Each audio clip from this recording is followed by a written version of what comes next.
What I have here is piece of aluminium cap. So it needs to be machined to certain length, but the wall is so thin, it's less than 1 millimeter. If I place it on the chalk, I don't get that much feedback, so it's easy to damage the piece.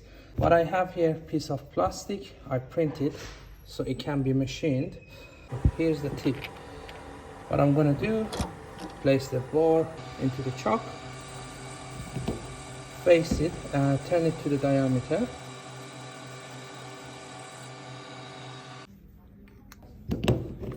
Insert my piece on top of the bar.